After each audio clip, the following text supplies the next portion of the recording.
No, never more, no more, I'm lost and gone, never was here a man. No, never more, now all that was before is never to be again. Only the sound of ash would break the last word and took his heart away. Heaven and possibly the song to be remembered is all remains. No, never more.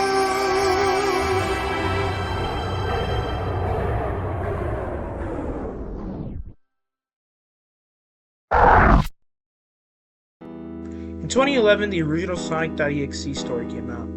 Ever since then, it's been reimagined, squashed, stretched, and rewritten in so many different ways. Fans have made art, games, their own takes on it, and most importantly, music. Some of the music can range from extremely impressive works of art to the everyday shitpost.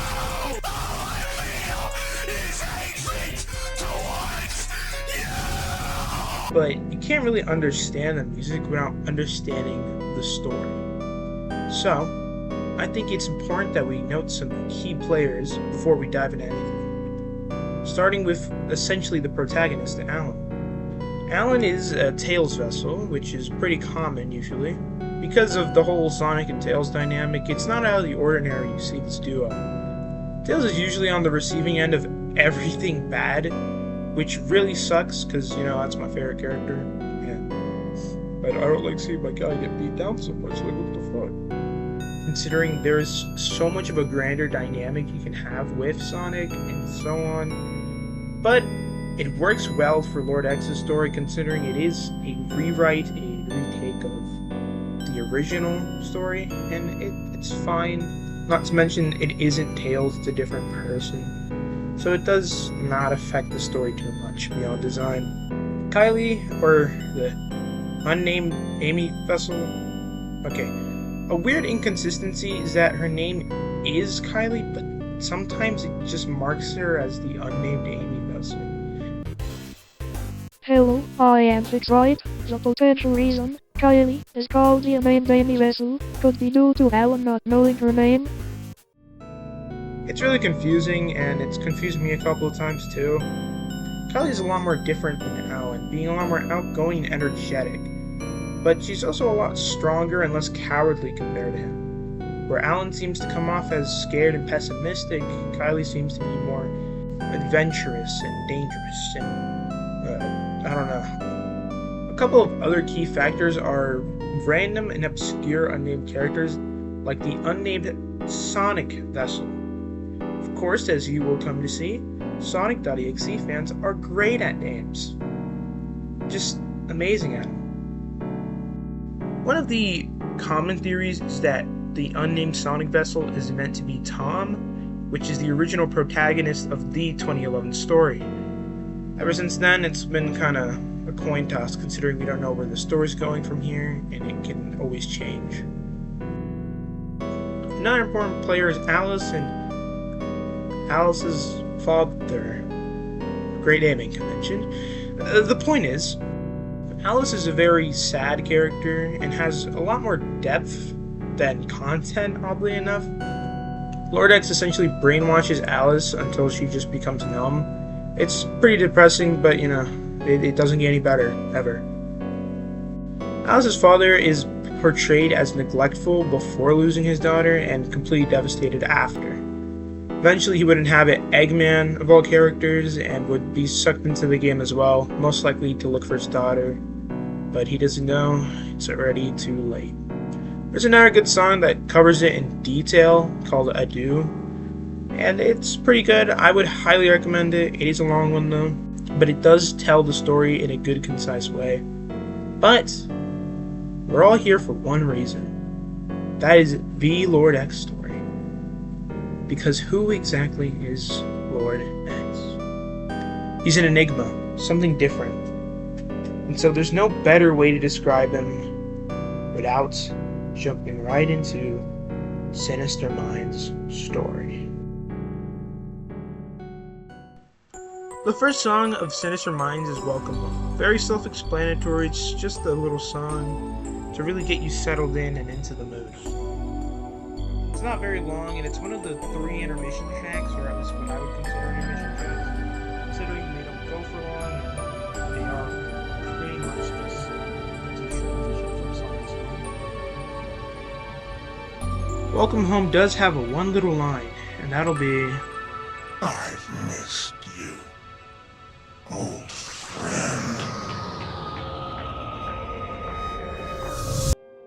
This is pretty confusing because it could suggest one thing which is kind of disappointing, but a possibility is that all of Sinister Minds is a big loop. Each time you listen and stop listening, that's the story restarting and starting over.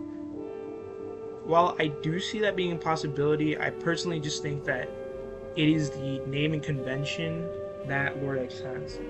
He has this weird thing of just calling people old friend, even if he's like never met them.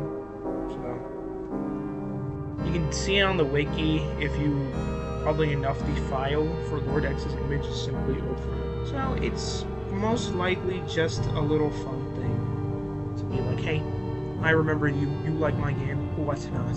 You like my story?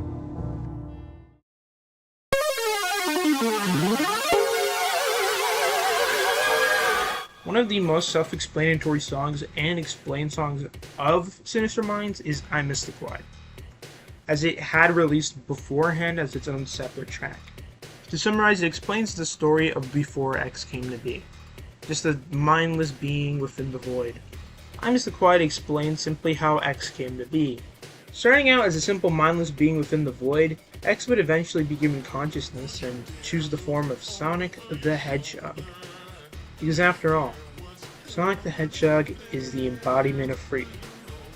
It's just the way you twist the knife that matters. I Miss the Quiet is one of the most iconic EXE songs to ever be made. If you ignore like Friday Night Funkin', which I ignore.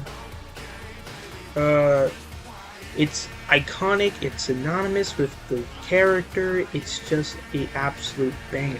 If you haven't already, I recommend just listening to the album and making your own assumptions. After all, what I said should not be taken as gospel or fact, it's simply just my interpretation of an amazing album.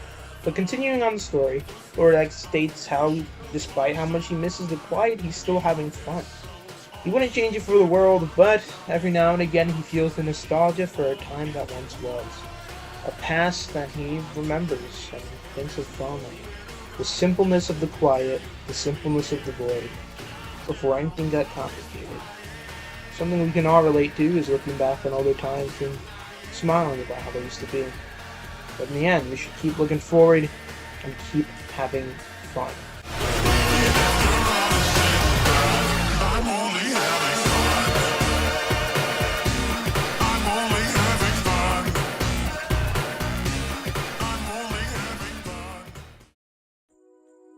You Must Answer has a couple of interpretations, but personally the way I would like to interpret it is that this is essentially the call to X. Not the listener, but instead him himself, because of a later song that we'll touch on later. The way I personally interpret You Must Answer is essentially X showing off his world. Everything's built and put together in this one big hodgepodge in his perfect evil little world for his schemes. In a way, he almost invites the viewer to come closer, take a look. Take a look around you, see what you see. It can be taken in 2 ways, and the only 2 ways to take it is really just him inviting the listener to take the call, answer his phone. Pick up the phone! To simplify, it's either A, him inviting the listener to enter his world and come see it for themselves, or B, it's just him showing off his little Lego set.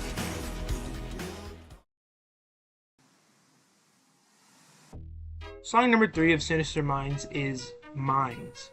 Minds is quite confusing, and personally, this is where we have to start bending the rules a bit. It'll only get more confusing past this. Minds is a pretty confusing song, and some people seem to get stumped by it pretty often. But the way I've always interpreted it is that Majin is a replacement for the 7 Guardians.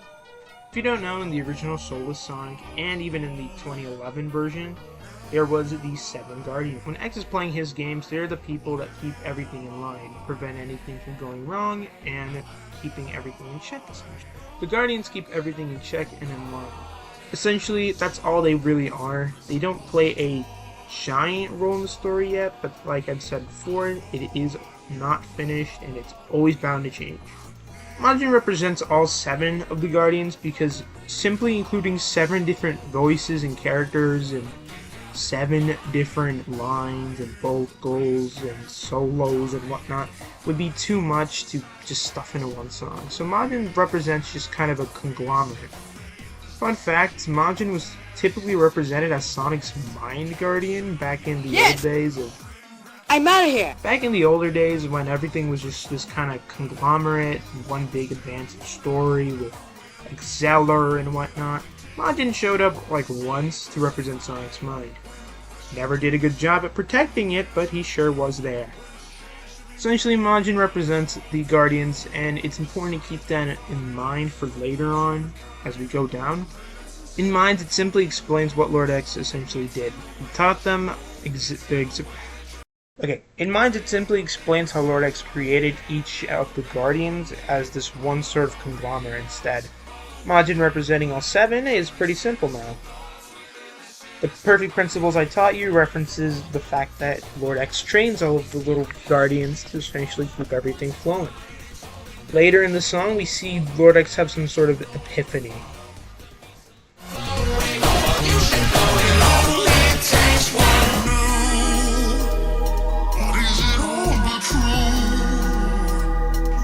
This is where the cracks start to show and the dread seeps through. I understood that reference. He slows down. He thinks about his brutal games and how intense they might be. While he sees it as beauty, others might see it as torturous or pain. But as he thinks about it, he just can't wait for it all to begin again. All to start right back up. Because in the end, he's only having fun. More and more fun from all of his games. I understood that reference. But will it be enough to sustain it?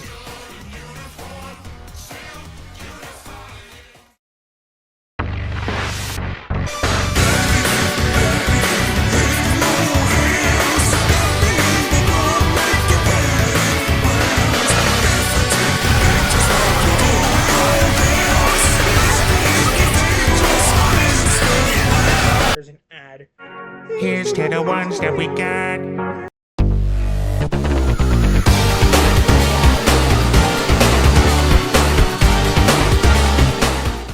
Big Mister is one of the more easily explained songs, as it has sort of a direct meaning. Essentially, he realized something's missing. In Big Mister, Lord X finally realizes what he's missing. The final piece to truly make his games complete. He needs his vessel. He needs his player. He needs someone to truly live his games, to truly experience it all. And he finally pinpoints that exact missing link and invites everyone and anyone to join his games, to finally complete. After all, what's a game with no player?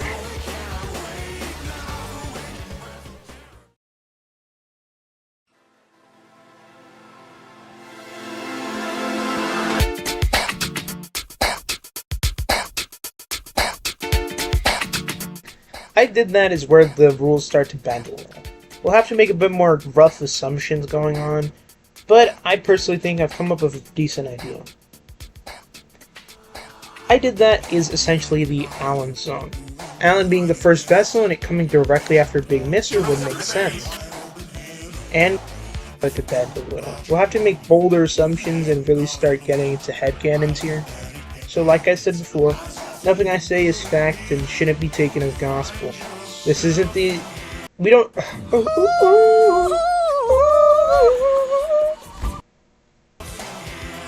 I personally think that I Did That is the Alan song.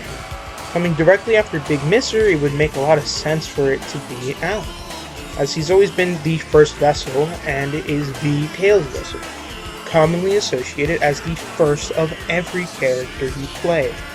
and typically getting the short end of the stick. But there's a couple of caveats though. For example, the appearance of Bendy from Bendy and the Ink Machine. Alright. Here's the thing. The sad truth is that sometimes it really is just for fun. There's not a lot of meaning we can put to everything, especially not Bendy, of all things. He just kind of shows up, does probably one of the best verses like ever, for no reason. He never shows back up again, not like other characters that we'll get into later, but it's just kind of weird. So, the truth is, this is really just something we can write off as artist intent for fun. Something fun they snuck in just for the hell of it. However, we could read into it just a bit. Alan gets stuck in the game in 2011, when the original story starts. However, Bendy and the Ink Machine would come years later. Another important thing is that Kylie would get stuck in 2018. Now, we can use this to essentially pinpoint the time and date of where we are in the story. The first chapter of Bendy and the Ink Machine released in 2017, which means that I Did That takes place in 2017. Now, it's kind of confusing, because now we have to think that if Alan came in 2011, how come Bendy's here in 2017? Well, let's bend the rules just a little more. There is no exact timeline of when Sinister Minds takes place, whether it's just some big album he made after the events of the story, or during, or at the same time. It's a bit odd, but I'd like to imagine this. Lorax is an entity beyond belief. He's just something. He's from the void, he's not something natural. So I wouldn't put it out of the realm of possibilities that he just simply sees like the future or something. Maybe he's just some time anomaly and can go to any time period or something like that, something simple. However, I'd personally like to make the simple little assumption that Bendy is meant to taunt Alan, because Alan will forever be stuck living in 2011. He'll never experience anything past that, or anything that he didn't experience in his life. So, even if something did come out in 2011, he wouldn't be able to experience it if he didn't know about it beforehand, and so on and so forth. He'll never know these things, and that's why bringing in Bendy would essentially be a big taunt. Nothing more to rub it in his face, something he'll never understand. Mocked by his introduction, you already know who it is. It would make no sense to Alan, it would be completely confusing. You can also make the assumption that Alan's already been here for 6 years now, and that's kind of how it demonstrates it to us, by showing Bendy as a part in time. But, like I said, it's always unknown. So, that's the best way I can fit Bendy into the story. It would make sense why he never comes back, because he would never need a reason to. Song for me. Their songs calm me down. Which one? Any. Sing any. Okay.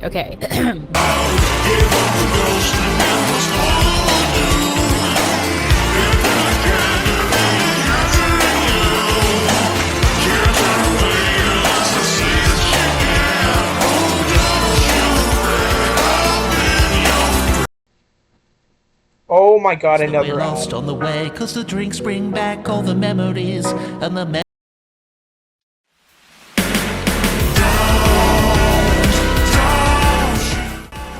The thing about Meatshow is that it actually samples some lyrics, or I guess it references some lyrics to another song called the Gleeko. Gleeko has nothing to do with today's video, but it could be a separate topic to talk about at some point. So let's focus on what this song is. Personally, I have interpreted it as one way. RUNAWAY is known for needing to replace his vessels. The age of his vessel shows the longer he uses it, it slowly decays like all things do. In Meatshow, his clothes are explicitly a gray, a dull color that's, typically associated with dull things, including rain, cities, and most importantly, at times, death. Meatshow is a song about Lord X removing his old vessel and finding a new one. After he does so, his voice fades away and there's no need to continue the song. However, something happens. Red Glove is a completely out of nowhere character and exclusively original to the album. There's not really anything behind him or his backstory or anything. Personally, I'd like to add a bit of story to him and try to explain what he is. Personally, the way I've always interpreted it is that Red Glove is the skin of Lord X, a decomposed vessel turned into this odd monstrosity, something deformed and discarded, taking on a new shape. And in a way, it could also be seen as kind of a mockery to him, something meant to mimic him or maybe even follow in his footsteps. It'll explain a later on song that we haven't gone to yet, and for the sake of simplicity, we'll just continue with it. To simplify, Meatshow is all about Lord X discarding his old vessel and it coming to life as this Red Glove entity, a being with a wide grin and empty eyes.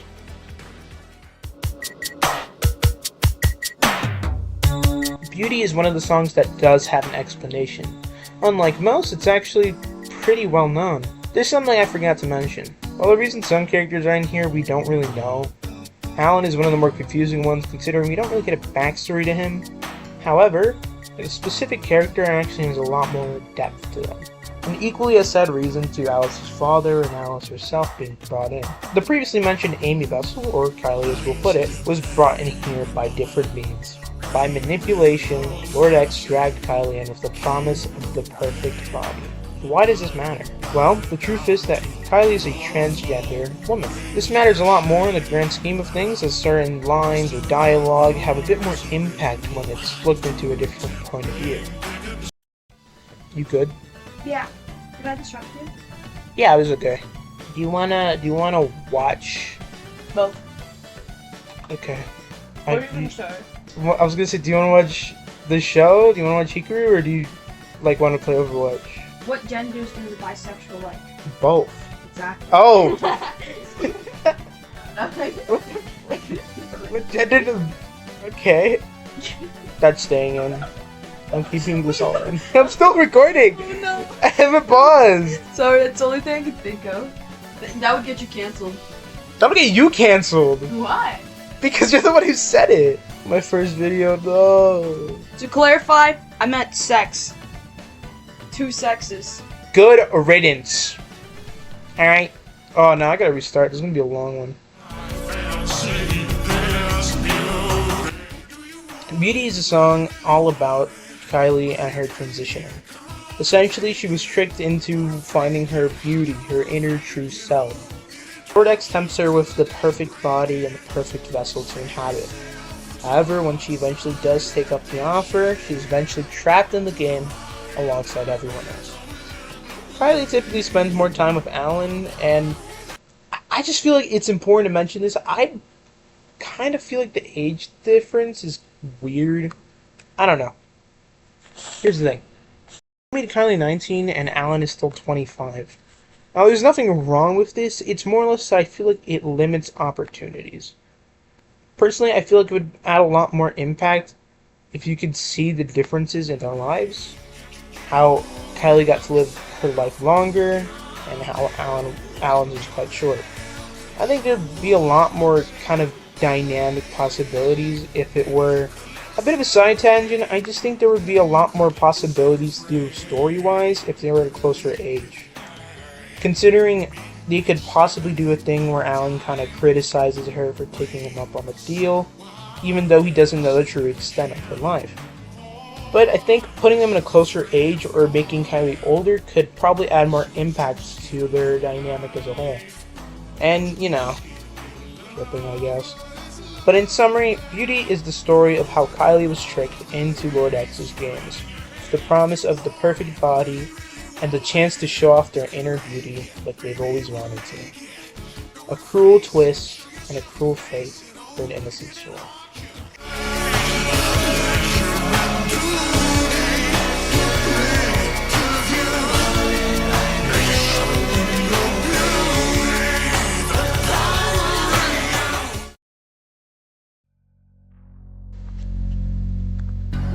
Scars is the second intermission track within Sinister Minds.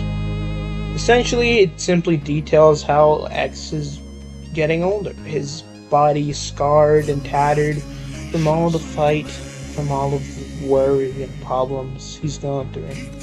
He directs his tone to one person. Scars is the second intermission track within Sinister Minds. Essentially, it starts off with Lord X talking about all of the damage that's been done to him. The scar on his chest, the blood from his eyes, tattered and torn shoes he wears. His simplest form down to the basic bare bones body. Scars is the second intermission track, and there's a couple of meanings I see in it. In Scars, Lord X talks about the various scars on his body, of course. More explicitly, the X on his chest and the tatteredness of his shoes. However, he's directing his speech to someone specific. The bigger question is, who exactly?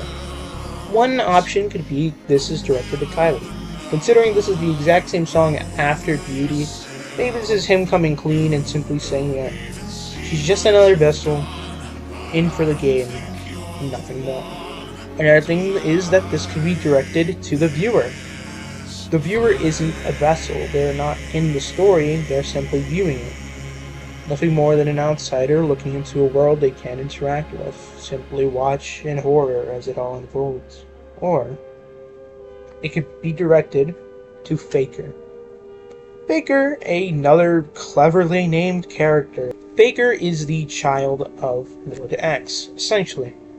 Lord X creates Faker, however the main problem is that he comes out deformed, incorrect. His eyes are different, his hands conjoined to his gloves, his shoes blank, and his stare unwavering. With no mouth, the fear of what could potentially be unleashed from such an unstable being, his rage contorting his form into a giant beast, Faker was banished off into the void. Scars could be directed essentially to Faker, about how Lord X wanted his perfect offspring, but instead was given something incorrect, something wrong. He is not the one to carry the flame.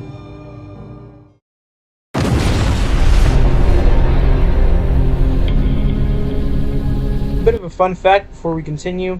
Number 9, The Fire Rises, has secret lyrics, which are the exact same ones you heard in the intro. To put it simply, The Fire Rises is just an explanation on how tensions grow. Fire Rises is all about how things are getting more intense. Things are getting real. It's now or never, it's do or die. Everything's at its peak and there's no turning back from here. No more silly whimsical fun, all the pieces are in line, and so the game truly begins. The game that we all dread. The fire rises, it's the tensions that grow, the fear that lingers and that spreads. Nightmare Beginnings! That is what it was called. Essentially, the fire rises is when everything's in play. The people that despise Lord X, the people who work for him and admire him. Everything is set in stone and prepared exactly to his liking. And he is at the head front of it all, with a smile on his face, ready to play his games longer and longer.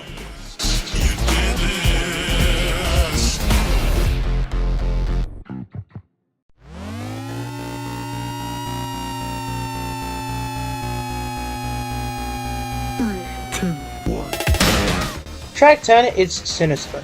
Personally, it's a lot more confusing. Personally, the way I see it is that Majin, as explained earlier, representing the 7 Guardians, and more explicitly Sonic's mind, and in this case Lord X's, is essentially hyping him up. Yeah, that's my grand explanation. Majin's essentially telling him to keep playing his games, don't back down, and let the screams continue. And it's further influence when End joins into the song.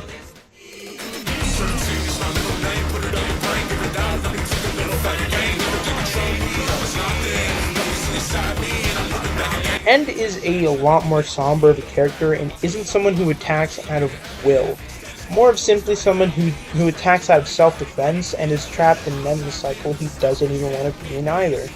So when he's brought in, chained together and tied, you expect him to want to flee, you expect him to be scared, but something about it, he just can't help but feel the rush of it all. He finally comes to his senses and realizes it's wrong, but if it's so wrong, why does it feel so good to play along, to sing along? Why does it feel so good if it is wrong? That's what Sinister is truly all about. Sinister is the game, essentially, explaining it all. It's so wrong, but yet you can't just stop. You can't stop playing, you can't stop singing. Even as cool as the games might be, we're all subject to just follow along. Sometimes it's difficult to say just what I mean. Feel of Dread is very self-explanatory. It's Lord X finally admitting what he feels, and that is nothing more than dread. If no one enjoys his games, what's the point of making them? If nobody enjoys what he makes besides him, then it's no fun. It's not a real game. Nothing more than something he subjects everyone to. They can't see the beauty of his games, why continue making them? But he has to. So he'll keep that dead hope. He feels it now. The darkness, the despair. If nobody enjoys his game, why continue? Why make more? If all it is nothing but a chore to everyone, what's the point? What is his purpose, if not to entertain? 100 days is a lot, truly explains the length of how long this is going. To simplify, 100 days is a lot, so imagine doing this for years, potentially decades even. Time isn't really static in this, and it just keeps going. So how exactly do you know when's enough? His eyes, they don't sparkle, they don't light like before. They're empty, they're hollow, they're lifeless. Pero como no tenemos que seguir, nos falta como 5 más canciones nos faltan. We got 5 more songs, let's just keep moving. Suck it up, dude. Number 12. Another absolute classic is Runaway. With its bold introduction, it changes it all up. Just a minute ago, feeling nothing more than dread. But now what he feels is that life like before. Even if he has to fake it. Runaway has a C 2011X, which, while the exact same character, is explicitly a younger version of him. In Runaway, he truly lets it all go. He'll show everyone what he's become, the perfect friend. Runaway tells the story of Lord X and the games he's won, the friend he's become, and the simple price they have to pay to play is nothing more than their feeble soul. So, what more could he ever want when he is a god? Why would he ever want to see himself as nothing more than a runaway? And they'll come running to the windows, peering in and crying out the heart.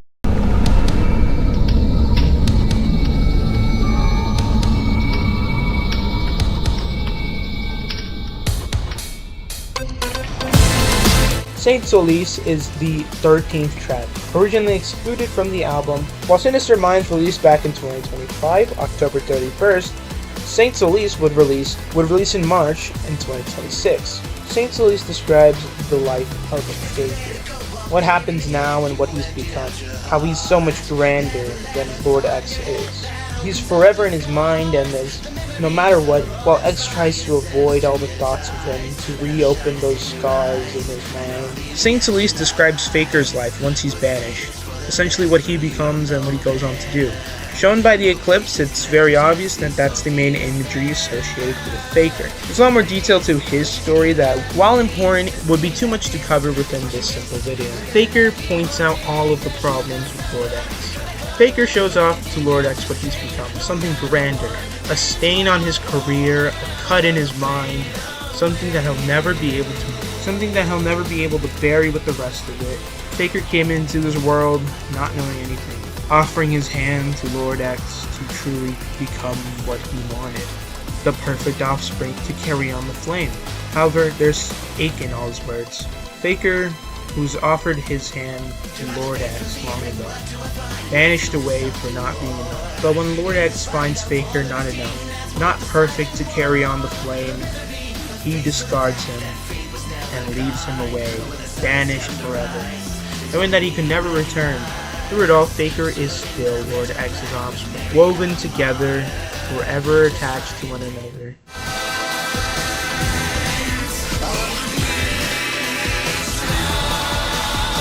It's in the dark. It's getting closer, closer. Red-handed is a lot more of a kind of Hail Mary I'm throwing in here. But personally, I think red-handed actually has to do with Alice and her father. Alice is the one that love, as mentioned in Lord X's song. No one else really has a love interest or anything of the sort, so it wouldn't make sense for it to be anything but the child of a father. Fatherly love for their daughter is strong, so they would do whatever it takes to get them back. This is Lord X taunting them, truly rubbing it in their face, showing off what they've lost and what they've done. What's the German stuff? Like, can someone, what's the German? Gulp, I just saw a way better theory. Red-handed is all about Alice's father trying to get Alice back, and being sucked into the game because of it. Stuck in here with these entities for who knows how long, potentially years, decades, and centuries, just like everyone else. But Lord X has one last ask. The song is gentle, it's light, not like any of the other intense songs that came before it. Something truly heartwarming, because his last ask is to not come back.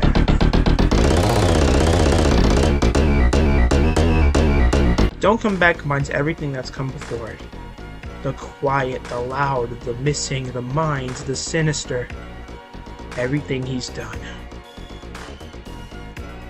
Don't Come Back has Lord X released everyone from his game. Every last soul released, whether that means back to the real world or to heaven or what other spiritual plane might be in the continuity. The point is, the final ask is to not come back. He's giving them all a chance to leave, and they better take it and strong. To never come back. To never play his games again. So one last ask is that don't come back. This poses a few interesting post questions if we take this into consideration, like, well, would they come back as like a 25-year-old man or 50? It's a bit confusing. Maybe they'll be sent back to their own times, like I said, maybe to some spiritual plane. But if we go back to one last ask, it's possibly him releasing all of them. That's why there's no lyrics or any problems or any loudness. There is no X because it's finally everyone being released, going somewhere better. Somewhere without the torment. Personally, I think it'd be nice if maybe it's some sort of bittersweet ending. They got released, but now they're in a time they don't recognize. Possibly the same age, and they've got to essentially start from ground zero. I think a bittersweet ending would work for this a lot better than like some happy or sad ending. Truthfully, it's really all up to interpretation. As I've stated before, it's all artist's intent. If it really is just for music and just for fun, then it really did do its job. It's a fun album that millions love and were inspired by. Songs like I Hate It and all of these other things that would come afterwards are amazing. There's a lot of other good songs like Disobedience, or the one that inspired me to even start this one, Innovate. It's always time to innovate. One last ask from me is to never stop. To never stop having fun or creating or anything. It took a lot for me to finally sit down and finish this idea I've had for so long. While it may not be the perfect product and there's going to be a lot of weird editing and stuttering, the point is, it's always good to take a step back and start what you want. So, innovate. Keep going, keep pushing. And, like I've said before, don't take anything I said in this as gospel or fact. It's not the story, it's just what I think. I encourage you to make your own video or leave a comment at least. I just encourage everyone to do what they like. If you see the story differently, or maybe something I forgot changes the story, maybe I'm missing something, maybe I forgot, but by all means, don't stop making what you love. Most importantly, always come back for more. And remember, I'm Sonic the Hedgehog. We're Sonic Heroes. Excuse me, sir, there must be a hedgehog you confuse me for. If I could see someone who knew me or a friend I knew before, I've saved the world hundreds of times. I know you've heard this tune before, screaming at the angels while they pushed them through the door. Excuse me, sir, must be a hedgehog you confuse me for. If I could see someone who knew me or a friend I knew before, I've saved the world hundreds of times. I know you've heard this tune before, screaming at the angels while they pushed them